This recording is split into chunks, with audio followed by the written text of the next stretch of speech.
Hello students, कैसे हैं आप सब लोग। Again happy Holi to everyone. I hope आप लोगों ने अच्छे से मजे से सेफ रहकर अच्छे से होली खेली अपने फैमिली फ्रेंड्स के साथ। लेकिन अब होली हो चुकी है लगभग खत्म और अब हमें करनी है अपने बोर्ड एग्जामिनेशन की प्रिपरेशन। जिन लोगों का हिंदी का पेपर है कल, वो चाहें तो किसी और डेट पे, जो डेट सीबीएसई डिसाइड करेगी फ्यूचर में, आई होप वो सारे एग्जाम होने के बाद ही डिसाइड होगा अप्रैल में, वो चाहें तो उसका पेपर दे सकते हैं, उनकी मर्जी है। ये एक अच्छा न्यूज है उन बच्चों के लिए, क्योंकि बहुत सारे स्टेट्स में जो है वो होली कल खेली जाएगी, तो वो सारे बच्चे सेफ रहें, इसीलिए सीबीएसई ने डिसीजन लिया है, जिसके लिए मैंने कम्युनिटी पोस्ट में वो चीज डाल दी थी।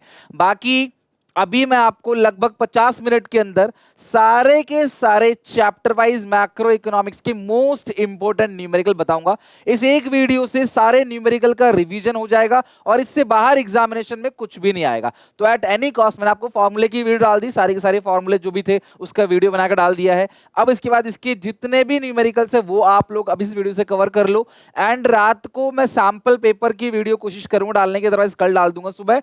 बाकी जितने भी डेट और डेटा है ना, वो कोशिश करेंगे वो कल और परसों में डालूं, बट फिलहाल अभी के लिए एक एक करके चैप्टर वाइज न्यूमेरिकल्स को खत्म करते हैं मैक्रो के, और 10 नंबर यहां पक्के करते हैं। स्टार्ट करते हैं सबसे पहले नेशनल इनकम के न्यूमेरिकल से। ठीक है, सबसे पहले स्टार्ट करते हैं नेशनल इनकम। नेशनल इनकम, तो नेशनल इनकम में बस 4 टाइप के न्यूमेरिकल्स है जो पूछे जा सकते हैं। सबसे ज्यादा इंपॉर्टेंट है production method, income method, expenditure method, तीनों से आंसर सेम आता है। और रियल और नॉमिनल जीडीपी, इससे भी क्लास यानी जो प्राइस इंडेक्स है, जीडीपी डिफ्लेटर है, इससे भी आपको सवाल देखने को मिल सकता है। तो स्टार्ट करते हैं। सबसे पहला, suppose in hypothetical economy there are only 2 firms, firm A firm B. दो ही फर्म है, फर्म ए और फर्म बी, और ए ने सोल्ड किया 2000 का। तो अगर मैं क्लास यहाँ पे ए फर्म देखूं तो ए की जो सेल्स है वो कितने की हो गई, 2000 की, और ए की जो परचेज है वो आपको कितनी दे रखी है, 1000 की।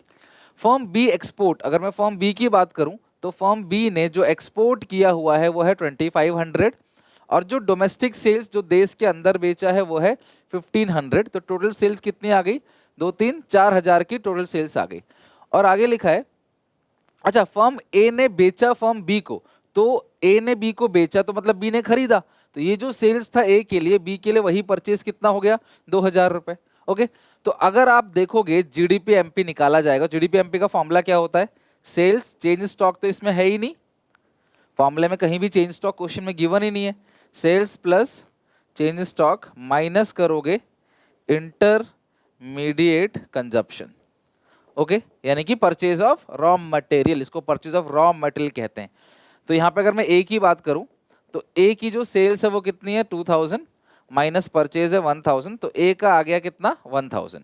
उसी तरीके से बी का, आप इसे जीडीपी एमपी की जगह ना इसे जीवीएमपी लिख लो, वो ज्यादा बेहतर रहेगा, क्योंकि जीडीपी एमपी पूरी इकोनॉमी की होती है, राइट, और यह है जीवीए एमपी यानी कि जो वैल्यू एडेड है वो। बी की जो सेल है वो कितनी दे रखी है, सेल है 4000, और जो बी का परचेज है वो कितना है, 2000, तो इसका आ गया 2। तो टोटल जो जीडीपी एमपी आ गया हमारे पास, GDP MP is equal to GVA MP A का प्लस जीवीए एमपी बी का। तो ए का कितना है यहाँ पे 1000, बी का कितना है 2000, टोटल कितना आ गया जीडीपी एमपी 3000। बट क्वेश्चन में पूछा क्या है आपको, एनडीपी एमपी, तो हमें गिवन क्या है, जीडीपी एमपी। हमारे पास जो गिवन है वो है जीडीपी एमपी, लेकिन क्वेश्चन पूछ रहा है एनडीपी एमपी, गिवन है जीडीपी एमपी। ग्रॉस से नेट जाने के लिए माइनस करोगे डेप्रीशिएशन, यानी कि consumption of fix capital. Depreciation का ही दूसरा नाम क्या है, कंजप्शन ऑफ फिक्स कैपिटल। तो if consumption of fix capital is 200, तो ये हो गया 3000, माइनस करोगे 200, तो आपका आंसर जो आ गया वो आ गया 2800। ये आपका मेन आंसर हो गया। तो ऐसे क्वेश्चन जहां पे स्टेटमेंट बेस्ड क्वेश्चन है, ऐसे क्वेश्चन भी आपको एग्जामिनेशन में देखने को मिल सकते हैं। एक एक करके क्वेश्चन बना लो, अगर आपको आता है वीडियो पॉज करो और खुद सॉल्व करके देखो और आंसर मैच करो मेरे से, कि आपका आंसर मैच हो रहा है कि नहीं हो रहा, right. Now coming to next question. Suppose GDP, कई बार एक नंबर का भी क्वेश्चन, एक नंबर का क्वेश्चन है बहुत सिंपल सा। जीडीपी एमपी आपको दे रखा है 1500 करोड़, जीडीपी एमपी गिवन है 1500 करोड़, और net factor income from abroad, net factor 100 crore.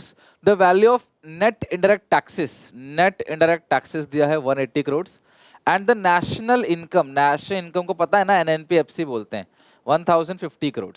Calculate the value of depreciation, और आपको पूछा क्या है, डेप्रीशिएशन पूछा है। तो देखो यार, सिंपल सा काम है, इन दोनों को कन्वर्ट कर लो। आपको गिवन क्या है, एनएनपीएफसी, गिवन क्या है, एनएनपीएफसी, और निकालना क्या है, जीडीपीएमपी। आप चाहो तो इसको इधर कुछ भी रख सकते हो, यानी कि एनएनपीएफसी से जीडीपीएमपी निकाल लो या जीडीपीएमपी से एनएनपीएफसी, मर्जी तुम्हारी है। तो लेकिन मैं यहाँ पे जीडीपीएमपी निकाल रहा हूँ एनएनपीएफसी की मदद से।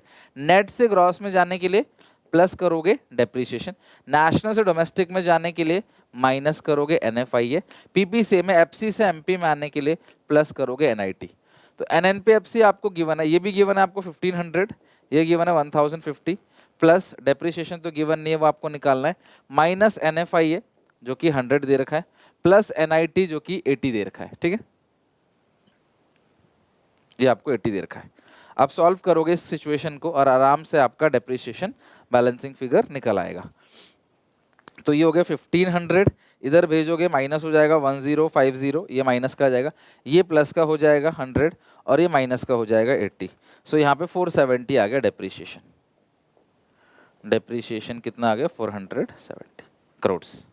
सारा आंसर करोड़ में, तो ये भी करोड़ में। तो ये 1 मार्कर क्वेश्चन है।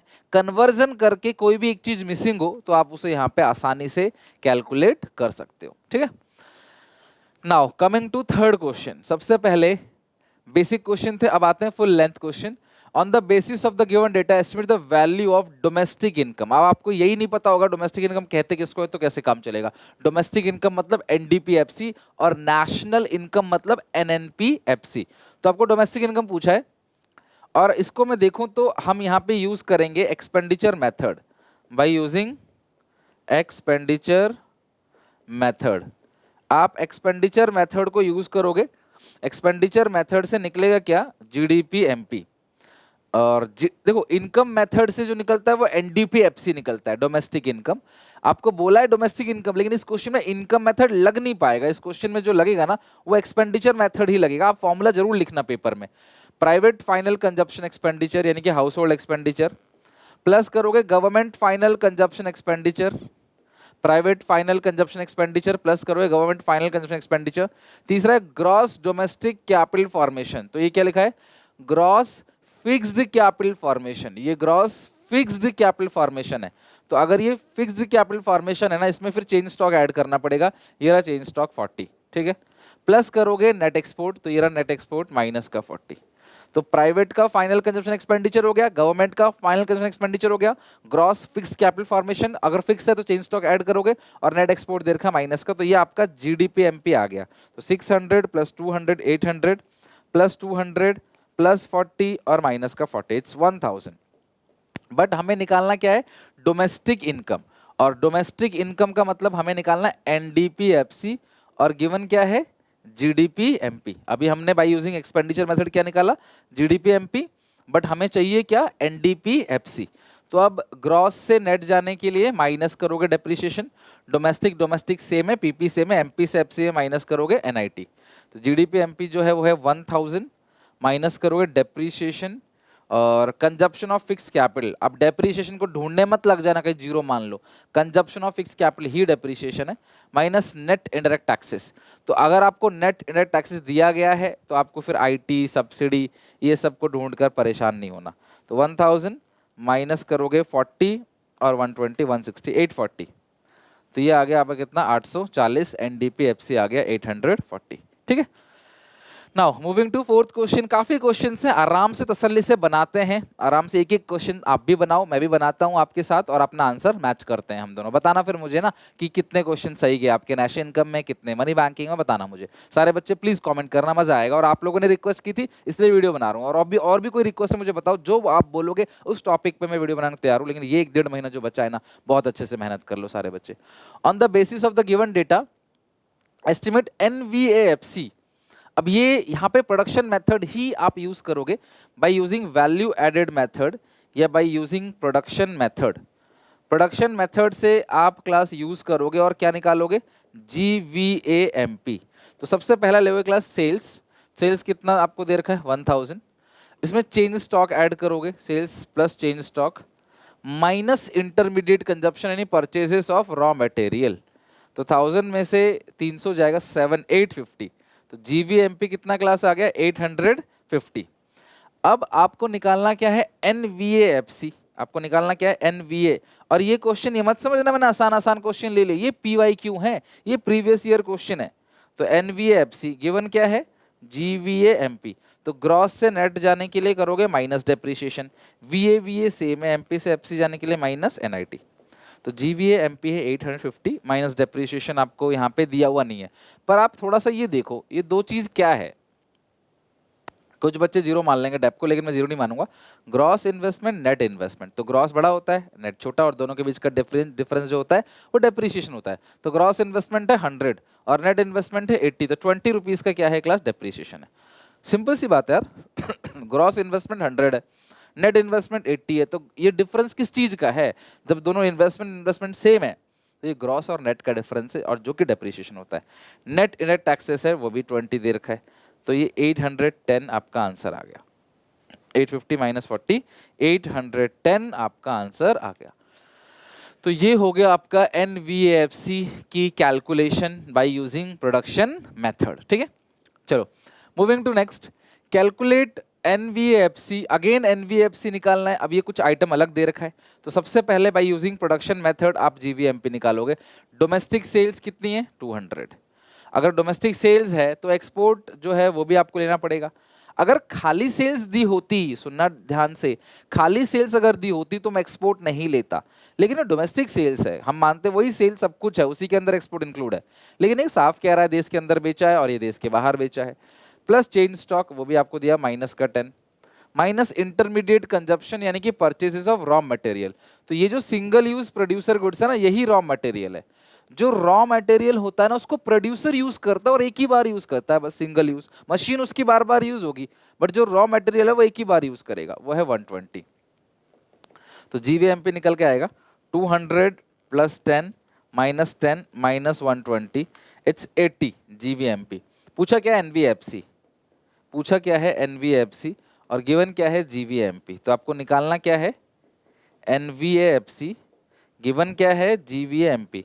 ग्रॉस से नेट जाने के लिए माइनस डेप्रिसिएशन, वीए सेम है, एमपी से एफसी जाने के लिए minus NIT.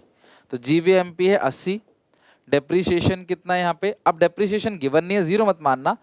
Fix capital goods यानी कि मशीनरी, तो मशीनरी की जो वैल्यू है वो 15 है और लाइफ स्पैन है 5, तो डेप्रिसिएशन होगी 3।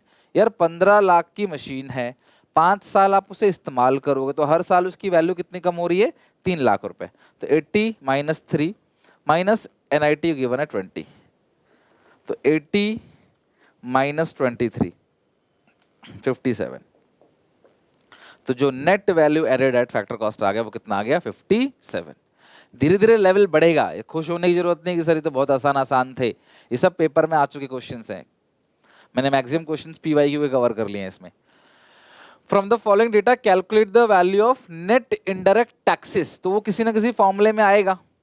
जीएनपीएफसी गिवन है ना, और net national product at MP NNP MP given है। तो एक काम करो ना, एनएनपी एमपी आपको गिवन है एनएनपी एमपी, और राइट साइड क्या है जीएनपीएफसी। ग्रॉस से नेट जाने के लिए माइनस करोगे डेप्रिसिएशन, एनएन सेम है, पीपी सेम है, एफसी से एमपी में जाने के लिए प्लस करोगे एनआईटी। इसको जब सॉल्व करोगे ना तो ये एनआईटी आपका निकल आएगा, बाकी सब चीज गिवन है। एनएनपी एमपी गिवन है कितना है 1400, जीएनपीएफसी कितना गिवन है class 1300, minus depreciation consumption of fix capital कितना है 100, प्लस करोगे एनआईटी। ठीक है, तो अब ये 1300 में से हो गया 1200, 1200 इधर भेज दो 1400, ये 1200 प्लस का इधर आएगा माइनस का is equal to net indirect taxes. So net indirect taxes जो आ गया वो कितना आ गया 200, 1400 माइनस 1200 ये कितना आ गया 200। तो ऐसे छोटे छोटे सवाल जहां पे आपको ज्यादा दिमाग लगाना है, ऐसे क्वेश्चन आ जाते हैं पेपर में कई बार, और तुम बड़े बड़े सवाल करके जाते हो प्रैक्टिस करके। तो वीडियो पॉज करो, लिख लो क्लास इस क्वेश्चन को भी। Moving to another question, question number 7, calculate NNPFC. आपको नेशनल इनकम निकालना है, इनकम और एक्सपेंडिचर दोनों मेथड को अगर आप यूज करोगे तो उससे नेशनल इनकम सेम ही आएगा। तो लिख लेते हैं बाय यूजिंग इनकम मेथड। तो सबसे पहले आप इनकम मेथड देखोगे, तो इनकम मेथड के अंदर आपको क्या क्या चाहिए, इसमें आगे भी है कॉम्पनसेशन ऑफ एम्प्लॉइज 400, आप फॉर्मूला जरूर लिख लेना। Compensation of employees plus rent royalty interest profit. अब इस क्वेश्चन में रेंट कितना है 60, रेंट 60, रॉयल्टी गिवन नहीं है, इंटरेस्ट है 200, रेंट है 60, रॉयल्टी गिवन नहीं है, इंटरेस्ट 200 है, और जो प्रॉफिट्स आपको दे रखा है 7th क्वेश्चन में, प्रॉफिट्स है 340, प्रॉफिट है 340। तो ये हो गया ऑपरेटिंग सरप्लस, प्लस प्लस करोगे मिक्स इनकम, है ना फॉर्मूला अगर आपको याद हो, प्लस करोगे मिक्स इनकम सेल्फ एम्प्लॉयड, ये आ गया आपका 100। तो इन सबको ऐड करोगे आएगा एनडीपीएफसी, जो कि कितना आएगा आप एक बार ऐड करके देखो कितना आ रहा है, 460 प्लस 200 प्लस 340 प्लस 100, 1100 आ गया आपका एनडीपीएफसी। निकालना क्या है नेशनल इनकम, गिवन क्या है एनडीपीएफसी, एन से एन सेम है, डोमेस्टिक से नेशनल में जाने के लिए प्लस एनएफआईए, एफसी बाकी सब चीज तो सेम ही है, 1100 plus NFIA, net factor income from abroad, check करो आपको दे रखा होगा नेट फैक्टर इनकम फ्रॉम, अगर 2 दिया होता ना साइन चेंज करते, जो भी साइन यहाँ होता, बट फ्रॉम अब्रॉड 50 दे रखा है और 50 हम यहाँ लिख लेंगे, तो ये आ गया 1150। तो ये बाय यूजिंग इनकम मेथड हमारा जो नेशनल इनकम आ रहा है वो आ रहा है 1150। जो भी आपको लगे ना दिक्कत, वीडियो पॉज करके लिख लेना आप आराम से, हर बच्चे को अलग टाइम लगता है लिखने के लिए, तो अपने हिसाब से देख लेना आप। सेकंड है बाय यूजिंग एक्सपेंडिचर मेथड। तो एक्सपेंडिचर मेथड से क्या निकलेगा, एक्सपेंडिचर मेथड से निकलेगा, एक्सपेंडिचर मेथड से निकलेगा जीडीपी एमपी। तो जो इनकम मेथड है, इनकम मेथड से निकलता है एनडीपीएफसी, और जो एक्सपेंडिचर मेथड है, एक्सपेंडिचर मेथड से निकलेगा जीडीपी एमपी। तो आप जीडीपी एमपी कैसे निकालोगे एक्सपेंडिचर मेथड से, सबसे पहले लोगे प्राइवेट फाइनल कंजप्शन एक्सपेंडिचर, यहाँ पे कहीं लिखा है प्राइवेट फाइनल कंजप्शन एक्सपेंडिचर, नहीं, तो आप देखो प्राइवेट फाइनल कंजप्शन एक्सपेंडिचर यानी हाउस होल्ड एक्सपेंडिचर कहीं लिखा हुआ हो, यहाँ पे ये लिखा हुआ है 900 है, तो प्राइवेट फाइनल कंजप्शन एक्सपेंडिचर है 900। गवर्नमेंट फाइनल कंजप्शन एक्सपेंडिचर दे रखा है आपको, गवर्नमेंट फाइनल कंजप्शन एक्सपेंडिचर 150, ठीक है, प्राइवेट फाइनल कंजप्शन एक्सपेंडिचर है, फिर है government final consumption expenditure 150, private final consumption expenditure है 900, गवर्नमेंट फाइनल कंजप्शन एक्सपेंडिचर है 150। तीसरा है ग्रॉस डोमेस्टिक कैपिटल फॉर्मेशन। अच्छा अगर आप देखोगे ना इसको तो क्या लिखा है, ग्रॉस फिक्स्ड कैपिटल फॉर्मेशन, ये क्या लिखा हुआ है ग्रॉस फिक्स्ड कैपिटल फॉर्मेशन। तो यहाँ पे लगा हुआ है क्या फिक्स्ड, ध्यान समझना, अगर फिक्स्ड लगा हुआ है तो इसका मतलब आपको इसमें चेंज इन स्टॉक को ऐड करना पड़ेगा, ताकि ये क्या बन जाए ग्रॉस डोमेस्टिक कैपिटल फॉर्मेशन बन जाए, ठीक है, ये फिक्स्ड है तो इसमें आपको ऐड करना पड़ेगा चेंज स्टॉक, ताकि ये क्या बन जाए ग्रॉस डोमेस्टिक कैपिटल फॉर्मेशन बन जाए। देखो चेंज स्टॉक दे रखा है कितना 50, तो ये है 300, ये है 50, तो 350 हो गया, ठीक है, एक सेकंड कहाँ कर रहे थे हम, यहाँ 350, 300 प्लस 50 350। तो सबसे पहला है प्राइवेट फाइनल कंजप्शन एक्सपेंडिचर, दूसरा है गवर्नमेंट फाइनल कंजप्शन एक्सपेंडिचर, तीसरा है ग्रॉस फिक्स्ड कैपिटल फॉर्मेशन, और प्लस क्या करोगे चेंज इन स्टॉक। तो ये आपने क्या करना है सारा का सारा ऐड करना है। अब हमें लास्ट में ऐड करना है नेट एक्सपोर्ट। आप चेक करो ये रहा नेट एक्सपोर्ट कितना है माइनस का 50, ओ माइनस का 50 दे रखा है तो माइनस का 50 लिखेंगे। तो 900 प्लस 150 प्लस 300 प्लस 50 माइनस 50, यह आ गया 1350 जीडीपी एमपी। लेकिन तुमको जो चाहिए वो क्या चाहिए क्लास, एनएनपीएफसी। गिवन क्या है जीडीपी एमपी, तो ग्रॉस से नेट जाने के लिए माइनस डेप्रिसिएशन, डोमेस्टिक से नेशनल में जाने के लिए प्लस एनएफआईए, और एमपी से एफसी में जाने के लिए माइनस एनआईटी। तो जीडीपी एमपी कितना है 1350, depreciation consumption of fix capital कितना है 50, plus net factor income from abroad कितना है 50, माइनस नेट इनडायरेक्ट टैक्सेस, ढूंढो कितना है, ये रहा इनडायरेक्ट टैक्सेस दे रखा है, और सब्सिडी माइनस करोगे एनआईटी आएगा। तो ये 250 इनडायरेक्ट टैक्स है, सब्सिडी है 50, तो एनआईटी कितना आएगा 250 इनडायरेक्ट टैक्स माइनस सब्सिडी 50, तो ये आ गया 200। तो 1350 माइनस का करोगे 50 प्लस का करोगे 50, तो ये आ गया आपका टोटल 1350, ये आएगा 200, है ना, ये सॉल्व करके तो ये आएगा 1150, ये आपका आंसर आ गया 1150 1150, ठीक है, ये हो गया एरेज, ये 1150 आपका आंसर आ गया, ठीक है 1150, और ये हो गया आपका क्वेश्चन पूरा का पूरा क्लियर। आप मैच करो, देखो एक्सपेंडिचर मेथड से जो आया है और इनकम मेथड से अगर आप देखोगे, इनकम मेथड से भी वही सेम आया, एक्सपेंडिचर मेथड और इनकम मेथड दोनों से आपका आंसर जो आ रहा है 1150 बिल्कुल सेम आ रहा है, ठीक है। चलो अब आगे की बात करते हैं। ये हो गया क्वेश्चन नंबर 8। ये भी बहुत अच्छा क्वेश्चन है। आपको ऑपरेटिंग सरप्लस, अभी ना ये थोड़े से नए स्टाइल के क्वेश्चंस हैं जहां पे डायरेक्टली आपको नहीं बोलता नेशनल इनकम निकालो, घुमा फिरा के क्लास आपको नेशनल इनकम दे देगा या कोई आइटम दे देगा, आपको दूसरी चीज बोलेगा निकालने के लिए। तो आपको कैलकुलेट क्या करना है, ऑपरेटिंग सरप्लस और कॉम्पनसेशन एम्प्लॉयज। अच्छा मुझे बताओ दोनों चीजें किस मेथड के अंदर आती हैं? Sir income method. तो ऑब्वियसली कौन सा मेथड लगाओगे? इनकम मेथड लगाओगे। तो सबसे पहले ऑपरेटिंग सरप्लस निकाल लो, ऑपरेटिंग सरप्लस कैलकुलेट कर लो। Rent, royalty, interest, profit. तो देखो रेंट कितना है 100, जो रॉयल्टी है वो कितना है 20, जो इंटरेस्ट है वो कितना है क्लास यहाँ पे 50, और जो प्रॉफिट्स है वो आपको दे रखा है 200। ठीक है, वो कितना दे रखा है 200।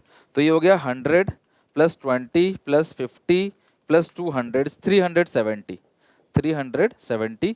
तो ऑपरेटिंग सरप्लस जो आ चुका है वो कितना आ गया आपका 370। रेंट, रॉयल्टी, इंटरेस्ट, प्रॉफिट चारों को ऐड करोगे आएगा operating surplus.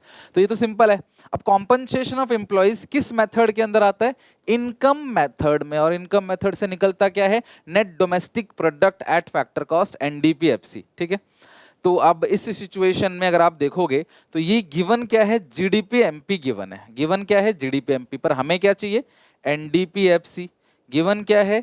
GDP MP. Okay, तो ग्रॉस से नेट जाने के लिए माइनस डेप्रीशिएशन, डीपीडीपी से में, एमपी से एफसी में जाने के लिए माइनस एनआईटी। तो जो जीडीपी एमपी आपको दे रखा है gross domestic product market price, वो कितना है 1800।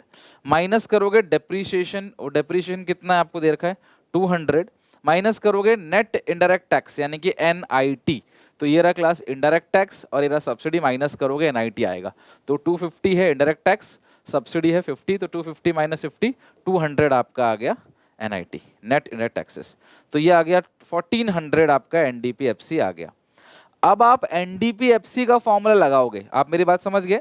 सबसे पहले आपने रेंट, रॉयल्टी, इंटरेस्ट, प्रॉफिट चारों को ऐड किया, आपका आ गया ऑपरेटिंग सरप्लस। फिर एनडीपीएफसी आप निकालोगे जीडीपी एमपी की मदद से। तो जीडीपी एमपी आपको दे रखा है कितना 1800, माइनस करोगे डेप्रीशिएशन, वो आपको क्वेश्चन में दे रखा है कितना 200, माइनस करोगे नेट इनडायरेक्ट टैक्स यानी कि indirect tax less subsidy, 250 minus 50 200। तो ये आ गया एनडीपीएफसी। अब तुम्हें निकालना है कॉम्पनसेशन ऑफ एम्प्लॉइज।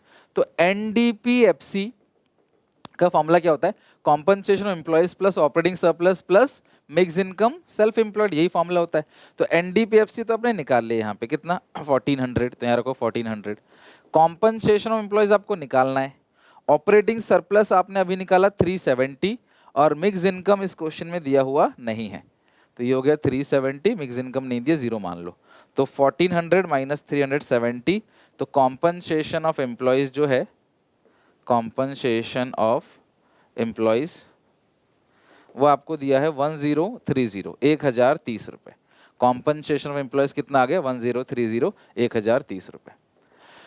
तो ये आपका क्लास हो गया आंसर, कॉम्पनसेशन एम्प्लॉयज 1030। अब वही क्वेश्चन आपको पूछ रहा था कि कॉम्पनसेशन ऑफ एम्प्लॉयज निकालना है, आपने निकाल लिया। तो आपको एक चीज गिवन होगी और दूसरी चीज मिसिंग होगी, आपको फॉर्मूले का यूज करके वो चीज निकालना है, दैट्स इट। ठीक है, तो हो गया क्वेश्चन 8 खत्म। Now moving to question number 9। Calculate gross fixed capital formation. अब ये किस फॉर्मूले के अंदर आता है? ग्रॉस फिक्स्ड कैपिटल फॉर्मेशन किस फॉर्मूले के अंदर आता है? ग्रॉस फिक्स्ड कैपिटल फॉर्मेशन, बताओ किस फॉर्मूले के अंदर आएगा ग्रॉस फिक्स्ड कैपिटल फॉर्मेशन? ये आता है आपका जीडीपी एमपी यानी कि एक्सपेंडिचर मेथड के अंदर आता है। तो जीडीपी एमपी आपको दे रखा है, तो जीडीपी एमपी का फॉर्मूला क्या होता है एक्सपेंडिचर मेथड में? प्राइवेट फाइनल कंजप्शन एक्सपेंडिचर, ये GDP MP. Private final consumption expenditure, government final consumption expenditure.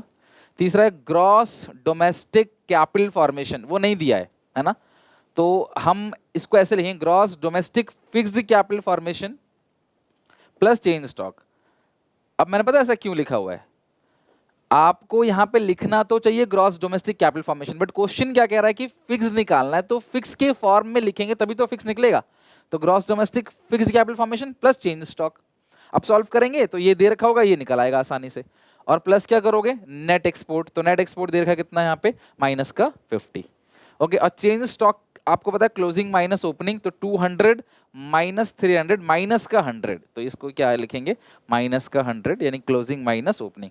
अब इसको सॉल्व करो, ये आपका आंसर आ जाएगा सिंपली। तो ये 2500 है, ये आ गया 1500, फिर है माइनस का ये 100 हो गया, फिर माइनस का 50, 1350, और plus gross domestic fixed capital formation. तो 2500 में से 1350 घटाओ, gross domestic fixed capital formation जो आ गया वो आ गया 1150। ये हो गया आपका आंसर 1150। ठीक है, 1150 आपका आंसर आ गया।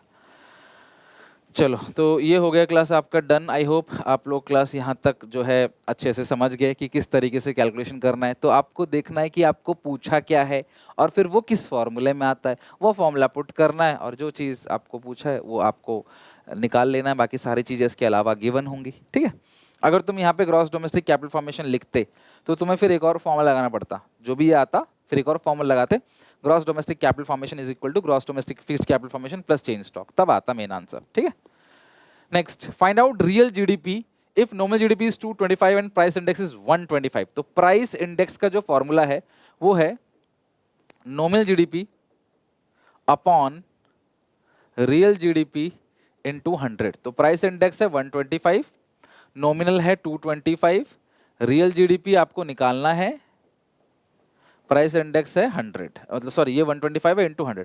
सॉल्व करोगे, real GDP is equal to 22500 upon 125, 22500 divide by 125, it's 180। आपका आंसर आ गया 180। ठीक है, तो इस तरीके से नेशनल इनकम के जितने भी क्वेश्चन बन सकते थे, हर एक टाइप, चाहे वैल्यू एडेड मेथड हो, चाहे स्टेटमेंट बेस्ड क्वेश्चन हो, इनकम, एक्सपेंडिचर, मिक्स क्वेश्चन, दोनों मेथड, हर एक टाइप क्वेश्चन यहाँ पे हमने कवर कर लिया। Moving to money and banking, बहुत ज्यादा कुछ है नहीं इसके अंदर। ये मिसिंग फिगर्स को आपने फिल करना है। तो आपको पता ना क्या है ये, डिपॉजिट मल्टीप्लायर। तो डिपॉजिट मल्टीप्लायर का फॉर्मूला होता है 1 अपॉन लीगल रिजर्व रेशियो। तो 1 अपॉन 20 इंटू 100 इज 5 टाइम्स, यानी कि जो भी आप पैसा बैंक में जमा करोगे इनिशियल डिपॉजिट, बैंक उसका 5 गुना 5 टाइम्स बना देगा। तो आपने 1000 जमा किया है ना क्लास, तो टोटल क्लास बना लेगा वो कितना, 5000, और 5000 का 80% ये आएगा 4000, और 20% कितना आएगा 1000। ठीक है, ये ध्यान रखना।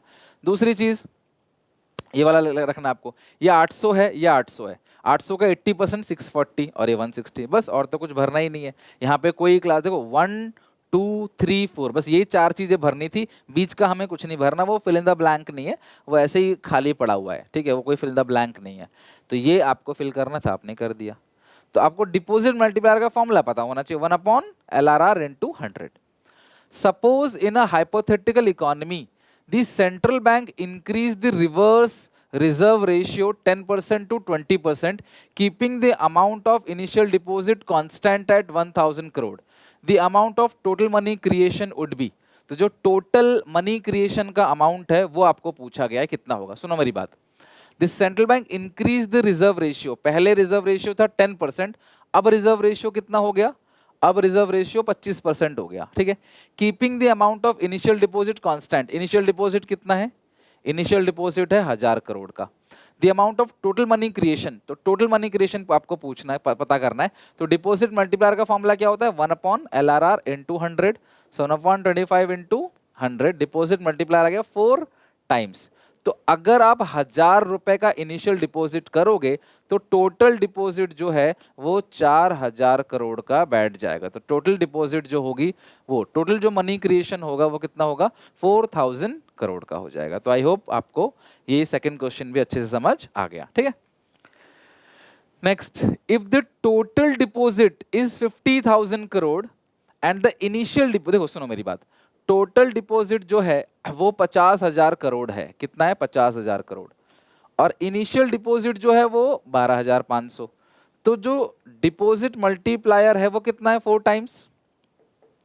भाई 50,000 है टोटल डिपॉजिट, इनिशियल डिपॉजिट है 12,500, तो जो डिपॉजिट मल्टीप्लायर हुआ वो कितना हुआ क्लास, 4 टाइम्स। डिपॉजिट मल्टीप्लायर कितना हुआ, 4 टाइम्स।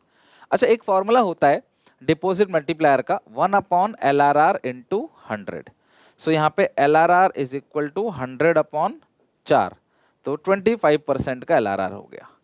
तो लीगल रिजर्व रेशियो आपको पूछा गया है, तो legal reserve ratio would be 25%। तो ऐसे छोटे मोटे क्वेश्चन जो है वो बेसिकली पूछे जाते हैं मनी एंड बैंकिंग चैप्टर से, मतलब बेसिकली बैंकिंग चैप्टर से मल्टीप्लायर से रिगार्डिंग क्वेश्चन पूछे जाते हैं। नेक्स्ट है एडीएस, काफी सारे क्वेश्चन बनते हैं एडीएस से। आओ ये करे क्वेश्चन बनाते हैं। Find out national income, find out national income from the following.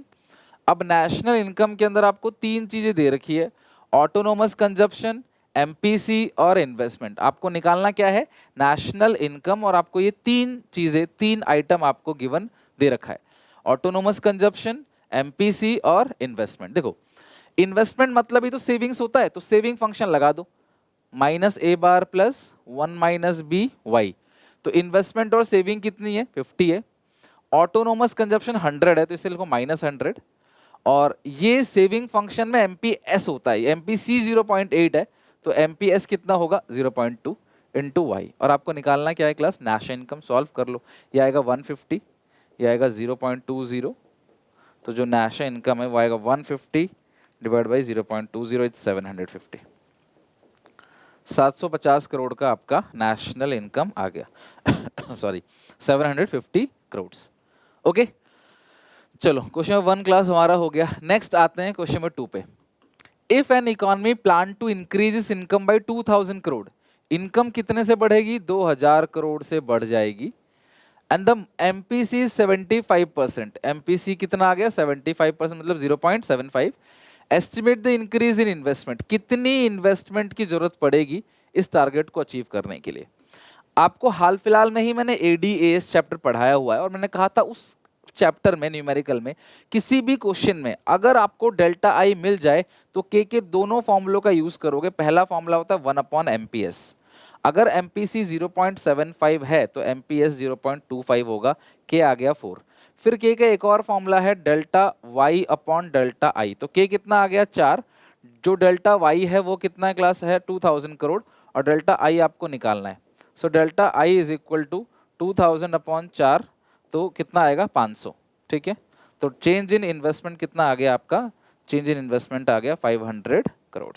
ठीक है, change in I, change in investment कितना मिल गया आपको 500 करोड़ का डेल्टा आई, यानी कि चेंज इन इन्वेस्टमेंट मिल गया। ठीक है, नेक्स्ट गिवन कंजप्शन फंक्शन, आपको सी फंक्शन दिया गया है और आपको आई भी दिया गया है, और मैंने आपसे कहा था कभी भी सी और आई दिया है और वाई का पूछेगा आपको नेशनल इनकम, तो वाई का फॉर्मूला क्या होता है, सी प्लस आई, कंजप्शन प्लस इन्वेस्टमेंट। तो कंजप्शन कितना है यहाँ पे, तो y इज इक्वल टू सी, सी कितना है 100 प्लस 0.75, ये सी है, प्लस आई कितना है यहाँ पे 1000 हो गया। तो यहाँ पे लिखोगे y माइनस 0.75, ये क्या है y है ना, 0.75 y इज इक्वल टू यहाँ पे आ गया 1100। तो y में से 0.75 y जाएगा तो 1100 आएगा, तो एक y में से 0.75 जाएगा तो 0.25 y is equal to 1100। So y is equal to 1100 divide by 0.25। आप 1100 को 0.25 से डिवाइड दे दोगे तो नेशनल इनकम आ गया 4400 करोड़। अब आपको कंजप्शन एक्सपेंडिचर निकालना है, सी निकालना है। So C is equal to 100 plus 0.75 Y, और वाई कितना निकाला आपने 4400, तो ये आ गया आपका 100 प्लस 3300, तो सी आ गया आपका कितना 3400। ठीक है, अब अगर इस क्वेश्चन में आपको बोलता कि इन्वेस्टमेंट मल्टीप्लायर निकालो, बोला नहीं है बट बोलता, तो 1/MPS, सी फंक्शन में ये MPC है, तो MPC अगर 0.75 है तो MPS होगा 0.25, तो K कितना आ गया आपका 4, तो इन्वेस्टमेंट मल्टीप्लायर जो आ गया आपका वो कितना आ गया आपका 4 टाइम्स, तो आपका आंसर आ गया इन्वेस्टमेंट मल्टीप्लायर कितना 4 टाइम्स। ठीक है, तो ये हो गया क्लास आपका थर्ड क्वेश्चन हमारा बहुत अच्छे से डन हो गया, 4 टाइम आपका आंसर आ गया। ठीक है, अच्छा अब इसी क्वेश्चन को ना कुछ बच्चे कैसे सॉल्व करते हैं, बोलते हैं सर इनकम है 4400 और आपका सेविंग्स यही तो एस है, एस आई के बराबर, एस है 1000, तो 4400 में से 1000 घटा के भी डायरेक्टली सी 3400 निकाल सकते हैं क्या, तो यस बिल्कुल आप इसको कैलकुलेट कर सकते हो, निकाल सकते हो। Question 4, in an economy 75% of increase in income is spent on consumption. अब ये लाइन ध्यान समझना, बढ़ी हुई इनकम का 75%, इनकम का नहीं, इंक्रीज्ड इन इनकम का, बढ़ी हुई इनकम का 75% आप कंजप्शन पे खर्च करते हो तो वो एमपीसी है। Investment increase by 1000 crore, investment 1000 crore से बढ़ गया, आपको निकालना क्या है, डेल्टा वाई निकालना है और डेल्टा सी निकालना है। सबसे पहली बात तो के दोनों फॉर्मूले लगाओ, 1/MPS, अगर एमपीसी 0.75 है तो एमपीएस 0.25 होगा, तो के आ गया आपका 4 टाइम्स। दूसरा है के का एक और formula delta Y upon delta आई, तो ये रहा डेल्टा वाई और डेल्टा आई कितना है 1000 करोड़, तो यहाँ पे डेल्टा वाई जो आएगा ये आएगा 4000 करोड़, डेल्टा वाई जो आएगा वो आएगा 4000 करोड़, ठीक है। डेल्टा वाई कितना आ गया आपका 4000 करोड़। अभी आपको एक काम और करना है, डेल्टा वाई तो आपका 4000 करोड़ आ गया, एक काम और करना है, इसमें डेल्टा सी निकालना है, तो एमपीसी का जो फॉर्मूला है वो आपको यूज करना है। So MPC is equal to delta C upon delta Y, तो ये हो गया 0.75, डेल्टा सी नहीं पता कितना है और डेल्टा वाई कितना है, डेल्टा वाई अपन निकाल लिया 4000 करोड़, तो 4000 को 0.75 से आप मल्टीप्लाई करोगे तो डेल्टा सी आ गया 3000 करोड़, ठीक है। आपको पता है डेल्टा सी किसके फॉर्मूले में आता है, एमपीसी के, एमपीसी तुमको गिवन है आप कर लो। इसमें डेल्टा एस बोलता तो फिर आप क्या करते, डेल्टा एस का फॉर्मूला लगाते, एमपीएस का लगाते, delta S upon delta Y given है, डेल्टा एस निकल जाता, या वाई में से सी घटा दो तो भी एस निकल के आ जाएगा। तो इसमें ना तो बहुत ही सिंपल सिंपल तरीके हैं मैथ्स के जो लगा के आप निकाल सकते हो।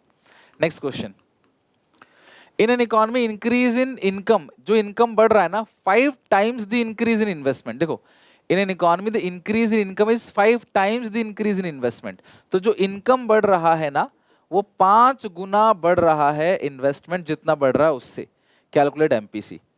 तो अब एमपीसी, अब इस सिचुएशन में आपने पहले के का फॉर्मूला क्या लगाना है, डेल्टा वाई अपॉन डेल्टा आई, तो K is equal to delta Y तो डेल्टा वाई की जगह क्या लिख सकते हो 5 डेल्टा आई और नीचे डेल्टा आई लिखा हुआ है, देखो डेल्टा वाई की जगह आपने लिखा 5 डेल्टा आई, नीचे डेल्टा आई है कैंसिल हो गया, तो के कितना आ गया 5 टाइम्स, के जो है वो कितना आपका क्लास 5 टाइम्स आ गया। फिर के का एक और फॉर्मूला है, के का एक और, अच्छा एक और फॉर्मूला है 1/MPS, सो क्रॉस मल्टीप्लाई करो, एमपीएस इज इक्वल टू 1/5, सो 0.2, तो जो मार्जिनल प्रोपेंसिटी कंज्यूम आ गया 0.2, लेकिन आपको पूछा एमपीसी है, so MPC is equal to 1 minus 0.2, 0.8, जो मार्जिनल प्रोपेंसिटी टू कंज्यूम आ गया वो कितना क्लास आ गया 0.8, एमपीसी 0.8, डन। नेक्स्ट, अब आपको इस टेबल को फिल करना है, आपको मैंने बताया था ना कि ऐसा ब्लैंक वाला सवाल भी आ सकता है, आपको टेबल को फिल करना है। अब आप कैसे करोगे, ध्यान से इस चीज को समझना, ठीक है।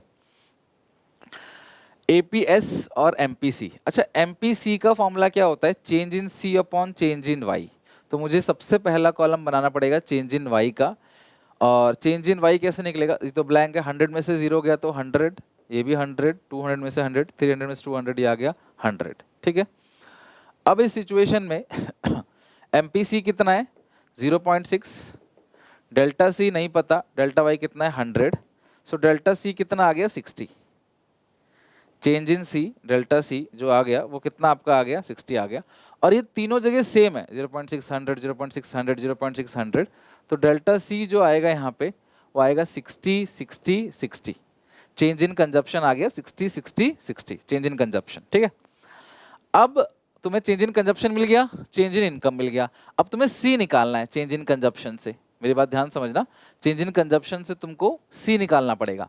अब वो सी कैसे निकालोगे, अगर इनकम 0 है, एमपीसी है -9, सॉरी एमपीसी है ब्लैंक, डेल्टा है, अगर 0 इनकम पे तुम्हारी सेविंग -90 है, तो कैसे -90 हुई, क्योंकि तुमने कंजप्शन जो है वो 90 का किया है, देखो ना वाई 0 है, कंजप्शन नहीं पता, सेविंग्स -90 है, सी का फॉर्मूला क्या होता है वाई माइनस एस, तो वाई कितना है 0, एस कितना है 90, माइनस के 90, तो माइनस माइनस प्लस हो गया, तो सी कितना आ गया आपका 90, तो सी आ गया 90।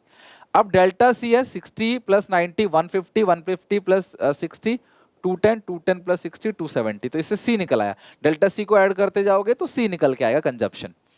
अब तुम्हें इनकम में से कंजप्शन घटाना है, सेविंग्स आएगा, इनकम है 100, कंजप्शन है 150, तो सेविंग्स आ गया -50, इनकम है 200, ये 210 का कंजप्शन है तो -10, इनकम 300, 270, तो ये प्लस का 30।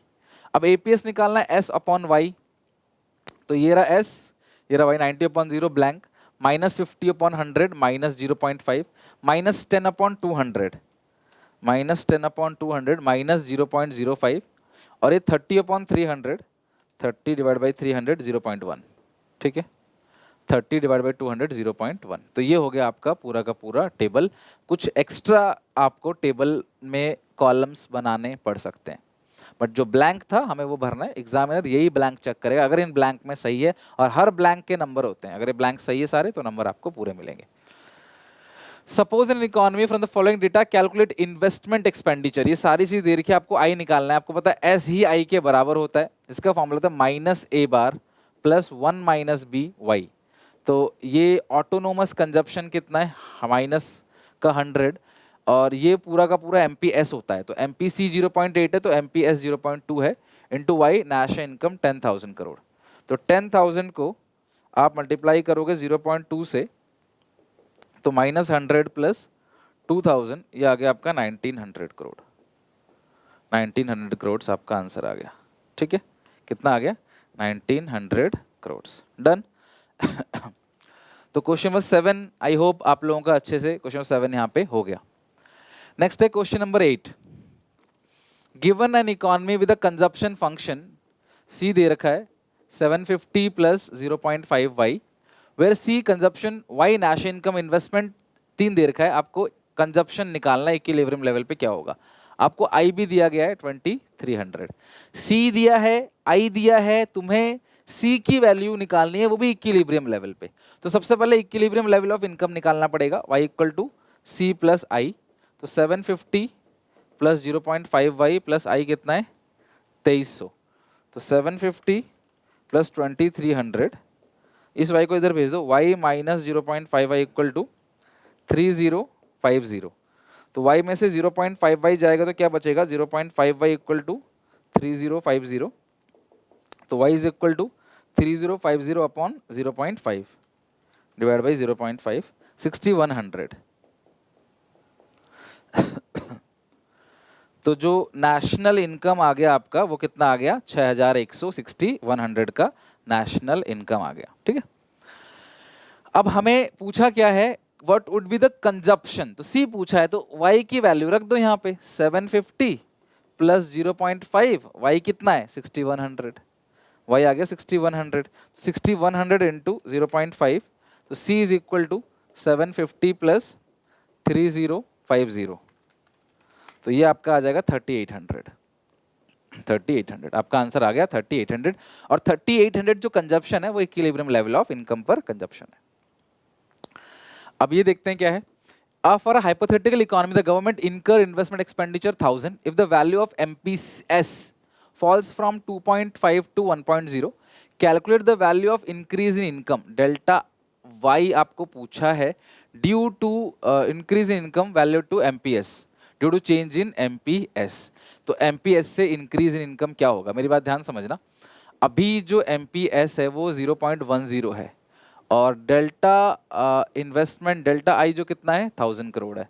क्वेश्चन कह रहा है कि इन्वेस्टमेंट 1000 करोड़ से बढ़ रही है और एमपीएस जो है फिलहाल 0.10 है, कितनी इंक्रीज होगी इनकम एमपीएस के चेंज होने से। तो कुल मिला के ना के दोनों फॉर्मूलों का यहाँ पे यूज करना है, 1 अपॉन एमपीएस, तो ये आ गया 10 टाइम्स, के आ गया 10, फिर के का एक और फॉर्मूला भी है, k equal to delta Y upon delta आई। तो डेल्टा वाई हमें नहीं पता, डेल्टा आई 1000 है। 10,000 करोड़ से आपकी जो इनकम है वो बढ़ जाएगी, कितनी बढ़ जाएगी, 10,000 करोड़ से इनकम बढ़ जाएगी, क्योंकि इन्वेस्टमेंट मल्टीप्लायर है 10 टाइम्स। तो अब इनकम जो है वो 10,000 करोड़ से बढ़ जाएगा। अगर हम पहले की बात करता तो पहले 0.5 था, तो उससे कोई लेना देना नहीं है, अब 0.1 है, तो अब वाले हिसाब से निकालेंगे। अब का पूछ रहा है due to change in MPS, MPS के चेंज होने से इनकम कितना चेंज होगा वो पूछ रहा है। चलो नेक्स्ट आते हैं budget chapter. Government budget chapter में भी कुछ न्यूमेरिकल्स हैं, देखते हैं। On the basis of the given information calculate the value of fiscal deficit और प्राइमरी डेफिसिट, ठीक है। तो इस सिचुएशन में fiscal deficit is equal to total expenditure minus revenue receipt minus capital receipt excluding borrowings. Total expenditure जो है वो कैसे निकालेंगे? Revenue expenditure plus capital expenditure. ये रहा कैपिटल एक्सपेंडिचर और रेवेन्यू एक्सपेंडिचर है ही नहीं इस क्वेश्चन में, तो एक काम करते हैं, फिर एक और फॉर्मूला लगाते हैं उसको निकालने के लिए। रेवेन्यू डेफिसिट, और रेवेन्यू डेफिसिट का फॉर्मूला होता है revenue expenditure minus revenue receipt. तो 30 आ गया आपका रेवेन्यू एक्सपेंडिचर। तो यहाँ पे टोटल एक्सपेंडिचर लेना है, यानी कि रेवेन्यू एक्सपेंडिचर जो कि है 30 प्लस कैपिटल एक्सपेंडिचर जो कि है 15। ये आ गया आपका total expenditure minus revenue receipts और minus capital receipt excluding borrowings. वो इसी को बोलते हैं non debt creating capital receipt को ही क्या बोलते हैं? Capital receipt excluding borrowing. ध्यान रखना, 3 तरह की कैपिटल रिसीट्स होती हैं, recovery of loan, disinvestment, borrowings. Borrowing only debt creating है, बाकी दोनों नॉन डेट क्रिएटिंग है। तो non debt creating capital receipt जो है वो 50% है रेवेन्यू रिसीट्स के। ठीक है, कितना है? 50% ऑफ रेवेन्यू रिसीट। तो रेवेन्यू रिसीट्स आपको मिल रहा है यहाँ पे 20, इसका 50% यानी कि 10, यहाँ 10 ले लो। तो 30 प्लस 15 45 माइनस 20 माइनस 10, ये आ गया आपका 15। कितना आ गया? ये 15 आ गया। डन। तो फिस्कल डेफिसिट आ गया 15। अगला है प्राइमरी डेफिसिट। प्राइमरी डेफिसिट जिसका फॉर्मूला है fiscal deficit less interest payment, less interest payment. तो जो फिस्कल डेफिसिट है वो कितना है क्लास? 15 है, और इंटरेस्ट पेमेंट है 4, तो 15 में से 4 गया 11। तो जो सही आंसर है वो आ गया आपका 11। ठीक है, तो आई होप आपको ऐसे क्वेश्चंस बनाने में कॉन्फिडेंस आएगा अगर एग्जामिनेशन में आते हैं तो। Second question, revenue, fiscal, primary तीनों निकालना है। तो रेवेन्यू डेफिसिट तो आसान है, और फॉर्मूला जरूर लिखना, क्योंकि अगर तुम्हारा कंप्यूटेशन गलत हो जाता है बाय चांस तो फॉर्मूले के नंबर तो मिलेंगे ना, तो फॉर्मूला मस्ट है, वो जरूर लिखना है तुम्हें। तो रेवेन्यू डेफिसिट कैसे निकालोगे? रेवेन्यू एक्सपेंडिचर जो कि 100 है माइनस रेवेन्यू रिसीट्स, तो वो आपको दिख जाएगा रेवेन्यू रिसीट, ये रहा 80, तो ये आ गया आपका 20। दूसरा फिस्कल डेफिसिट। तो फिस्कल डेफिसिट कैसे निकलता है? टोटल एक्सपेंडिचर, तो रेवेन्यू एक्सपेंडिचर कैपिटल एक्सपेंडिचर दोनों को जोड़ो, total expenditure minus revenue receipts minus capital receipt excluding borrowings या नेट ऑफ बोरोइंग्स। तो ये हो गया 210 माइनस 80 माइनस 95, इट्स 35। तो फिस्कल डेफिसिट कितना आ गया? 35। अगला है प्राइमरी डेफिसिट। तो fiscal deficit less interest payment, तो इंटरेस्ट पेमेंट आ गया 10, 35 माइनस 10, ये कितना आ गया आपका आंसर? 25। ठीक है, कमिंग टू नेक्स्ट। अब इसमें भी तीनों ही डेफिसिट निकालना है, तो सबसे आसान इसमें है फिस्कल डेफिसिट। ऑलरेडी बोरोइंग्स दे रखा है, बोरोइंग्स ही फिस्कल डेफिसिट है, तो फिस्कल डेफिसिट को ही हम लोग क्या बोलते हैं? बोरोइंग्स बोलते हैं। और जो प्राइमरी है वो निकलेगा फिस्कल माइनस इंटरेस्ट 12। अच्छा, एक चीज और, कई बार अगर आपको बजट में आपको टोटल रिसीट चाहिए और रेवेन्यू रिसीट गिवन नहीं है, तो उस सिचुएशन में टैक्स रेवेन्यू और नॉन टैक्स रेवेन्यू दोनों को ऐड करोगे ना 57, तो ये आपका रेवेन्यू रिसीट आएगा। पूछा भी है रेवेन्यू डेफिसिट, तो रेवेन्यू डेफिसिट का फॉर्मूला क्या है? रेवेन्यू डेफिसिट का revenue expenditure minus revenue receipt. तो जो रेवेन्यू एक्सपेंडिचर है वो कैसे निकलेगा? Revenue expenditure 80 minus revenue receipts, और वो है आपका tax plus non tax, 47 plus 10 कितना हो गया? 57। तो 80 माइनस 57, ये आ गया 23। 23 का क्लास आपका आ गया रेवेन्यू डेफिसिट, जो कि कितना आता है? 23। तो आपका रेवेन्यू डेफिसिट आ गया, और प्राइमरी डेफिसिट आप निकाल लिया। फिस्कल तो बोरोइंग्स के बराबर ही है। तो बजट में इसी टाइप के क्वेश्चन मोर और ओवर रहते हैं। जो मेन न्यूमेरिकल आता है वो एडीएस से और नेशनल इनकम से। तो बजट से कई बार ऐसा होता है कि आया ही नहीं, लेकिन मैं तुम्हें पूरा ही करा के भेज रहा हूँ ताकि तुम्हें एग्जामिनेशन में कोई दिक्कत ना हो। अब है बीओपी से, फॉरेन एक्सचेंज रेट से कोई नहीं होता न्यूमेरिकल, बीओपी से होता है। Suppose the following data presented, visible export, visible import. अगर ये विजिबल की बात कर रहा है तो ये बैलेंस ऑफ ट्रेड की बात कर रहा है, ठीक है। तो यहाँ पर एक्सपोर्ट से अगर आप इंपोर्ट घटाओगे तो जो बैलेंस ऑफ ट्रेड निकल कर आएगा 280 माइनस 40, 240 40, और 580 माइनस 460 या 120। तो ऑप्शन बोल रहा है, एक नंबर का सवाल है और बहुत आसान भी है ये। Improvement in balance of trade, पहले बैलेंस ऑफ ट्रेड था 40, अब बैलेंस ऑफ ट्रेड कितना है? 120। तो हाँ, इंप्रूवमेंट है। ट्रेड डेफिसिट तो नहीं है ना, क्योंकि भाई एक्सपोर्ट ज्यादा है इंपोर्ट से, डेफिसिट तो नहीं है। इंप्रूवमेंट इनविजिबल तो है ही नहीं, डिटोरिएशन ऑफ बैलेंस ऑफ नहीं, तो बैलेंस ऑफ ट्रेड क्या कर रहा है, इंप्रूव कर रहा है। पहले हमारा जो विजिबल एक्सपोर्ट था वो 40, एक्सपोर्ट था 280, इंपोर्ट 240, तो पहले बैलेंस ऑफ ट्रेड हमारा 40 था, अब हमारा बैलेंस ऑफ ट्रेड जो आ रहा है 120, तो ये ए होगा, improvement in balance of trade. The following information of imaginary country, ये आपको इन्फॉर्मेशन दे रखी है, और the balance of current account will be, अच्छा करंट अकाउंट के अंदर क्या आता है, export import of goods, export import of services और यूनिलैटरल या करंट ट्रांसफर्स, ये 3 आइटम आते हैं करंट अकाउंट के अंदर। तो यहाँ पे विजिबल एक्सपोर्ट विजिबल इंपोर्ट, तो अगर आप देखोगे विजिबल एक्सपोर्ट विजिबल इंपोर्ट, तो एक्सपोर्ट माइनस इंपोर्ट, तो ये माइनस का 50 आ गया इन दोनों फिगर से। Invisible export minus invisible import, तो 70 में 30 गया, तो कितना क्लास आ गया, 40 आ गया, और नेट कितना है 15 आ गया। तो अगर मैं सॉल्व करूं इसको, 55 और माइनस 50, तो प्लस का 5 आ गया, तो सरप्लस रेफ्रिजरेटर हटा दो, प्लस का मतलब क्या विल बी सरप्लस, मतलब ऑलरेडी जो एक्सपोर्ट है वो ज्यादा है ना, और सरप्लस कितने का है 5 का, यहाँ पे कितने का 5, तो इसका ऑप्शन नंबर बी करेक्ट है, सरप्लस 5 ना कि डी, तो इसका बी ऑप्शन करेक्ट है। तो इस तरीके से सिर्फ एक्सपोर्ट लेना, एक्सपोर्ट सिर्फ विजिबल आइटम का लेना है। और करंट अकाउंट के अंदर जो है, सॉरी करंट, अगर ये बैलेंस ऑफ ट्रेड पूछता ना तो सिर्फ विजिबल का लेते, बट ये करंट अकाउंट पूछ रहा है तो visible plus invisible plus current transfer, तीनों को लेना है। तो अगर इस सिचुएशन में तुम्हें बैलेंस ऑफ ट्रेड पूछता तो बैलेंस ऑफ ट्रेड जो है वो माइनस का 50 आता, लेकिन तुमको बैलेंस ऑफ पेमेंट का करंट अकाउंट का पूछ रहा है जिसमें बैलेंस ऑफ जो विजिबल है वो भी आता है, इनविजिबल भी आता है, और यूनिलैटरल ट्रांसफर्स का तो ऑलरेडी प्लस का 15 ये हो गया, ये आ गया 70 माइनस 30 40, और ये आ गया माइनस 50, इनको ऐड करके आ गया 5, तो सरप्लस ये हो गया सरप्लस, ये हो गया 5, और आपका आंसर आ गया ये बी, डन, ठीक है। That's it. तो फाइनली मैंने आपको आज 1 घंटे के अंदर सारे के सारे न्यूमेरिकल्स जो पूरे मैक्रो के अंदर है वो उसका एक कंप्लीट रिवीजन दे दिया। आई होप आप इस वीडियो को अपने क्लासमेट दोस्तों में शेयर करोगे, मुझे मोटिवेट करने के लिए प्लीज़ आप कमेंट करो, वीडियो को लाइक करो। मिलते हैं नेक्स्ट वीडियो में, और जो भी दिक्कत परेशानी है आप मुझे बताओ। क्लास अब 23 तारीख से रिवीजन सीरीज आने वाला है, कंप्लीट रिवीजन करेंगे हर एक टॉपिक का अच्छे से, अकाउंट इको बीएसटी तीनों का, फिर एक रिवीजन करेंगे before board exams, PYQ sample paper सब कुछ करेंगे। बस प्लीज चैनल को सब्सक्राइब कर लो, अपना सपोर्ट अपना प्यार दिखाओ।